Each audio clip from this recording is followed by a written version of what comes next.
7ல் 21, 22 வசனத்தை, என் வார்த்தையை நீங்கள் கேட்கல, அதனால தான் இவ்வளவு சேதம், இவ்வளவு பட்டினி, இவ்வளவு மரணத்துக்கு ஏதுவான போராட்டங்கள்.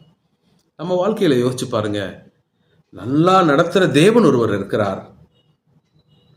அற்புதங்களை செய்து நம்மை பராமரிக்கிற அப்பா ஒருத்தர் இருக்கார். ஆனால் நிறைய நேரங்கள் அவர் சத்தத்தை கேட்காம கடும் புயலில் நம்ம மாட்டிக்கொள்ளுகிறோம். நிறைய நேரங்கள் தத்தளிக்கிறதுக்கு காரணம் அதுதான். அவர் வார்த்தையை நம்ம மீறுறது தான். அவர் சொல்லும் பொழுது நம்ம அறிவு அதை ஏற்க மறுக்காது. இது எப்படி நான் ஆண்டவரே நடக்கும்? ஆனால் நடக்கும் பொழுது கண்ணீர் விட்டு கதறி எல்லாத்தையும் இழந்து போகிறோம். அநேக தேவ பிள்ளைகளுடைய வாழ்க்கையில் இப்படித்தான் இது. நானும் கூட நிறைய விழுந்து தான் கற்றுக்கொண்டேன். கடைசியில் கர்த்தர் நல்லவர், அவர் கிருபை என்றும் உள்ளது என்பதை நான் உணர்ந்திருக்கிறேன். ஆக நான் சொல்லுகிறேன், தீர்க்க தரிசனமாக கர்த்தரை நம்புங்க.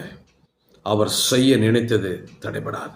உங்களை குறித்து எழுதி வைத்ததை நிச்சயம் நிறைவேற்றுவார். மூளை அறிவை சார்ந்து கொள்ளாதீங்க.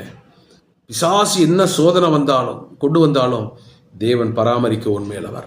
பாருங்க, இயற்கைகள் சூழ்நிலைகள் எல்லாம் சேதப்படுத்தினாலும், பட்டினி, சேதம், மரண போராட்டம் எல்லாம் உங்களை அழிக்க நினைத்தாலும் கூட கரையேறும்படிக்கு தேவன் அதிகாரம் முழுசு நீங்கள் வாச்சிங்கன்னா, அவர்கள் ஒரு தீவில் போய் கரையேறுகிறாங்க. அந்த தீவு மெலித்தா தீவு. அந்த மெலித்தா தீவில் தான் ஒரு பெரிய ஒரு ரட்சிப்பு நடக்குது. அங்கே பவுல் அந்த போகிறதுக்கு முன்னாடி அந்த நூற்றுக்கு அதிபதியை பார்த்து சொல்லுவான், கர்த்தருடைய தூதன் என்கிட்ட சொன்னார், பவுலே பயப்படாது, நீ ராயனுக்கு முன்னாடி போய் நிற்க போகிற, ஆனால் இதெல்லாம் ஒன்றும் கிடையாது. உன்னோடு உன் முகத்தை பார்த்து உன்னோடு கூட பயணிக்கிறவங்களையும் என்ன பண்ண போகிறேன், தயவு பாராட்டி மீட்க போகிறேன், எனக்கு சொன்னபடியே ஆகும் என்று பவுல் நம்பினார். இதுதான் நம்ம செய்யணும். கர்த்தர் நம்ம வாழ்க்கையில் சர்வ வல்லவராகவே இருந்தாலும் நம்ம வாழ்க்கையில் அவர் கிரியை செய்யணும்னா எனக்கு சொன்னபடியாக ஆகும். அவர் செய்ய நினைத்தது தடைபடாதுன்னா நம்ம சொல்ல வேண்டிய வார்த்தை, ஆண்டவரே நீர் சொன்னபடியே எனக்கு ஆகும்.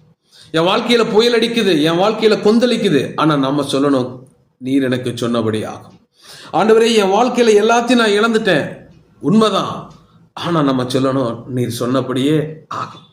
இந்த வார்த்தையை திரும்ப திரும்ப திரும்ப திரும்ப பிசாசுக்கு நேராக நாம் போடும் பொழுது மோசேவின் கோல் எல்லா அந்த பாம்பாக மாறி எல்லா பாம்புகளையும் விழுங்கினது போல எல்லா சூழ்நிலைகளும் கனப்பொழுதுல தேவன் மாற்றி நம்மை விடுவிக்க உண்மையுள்ளவராயிருக்கிறார். ஆக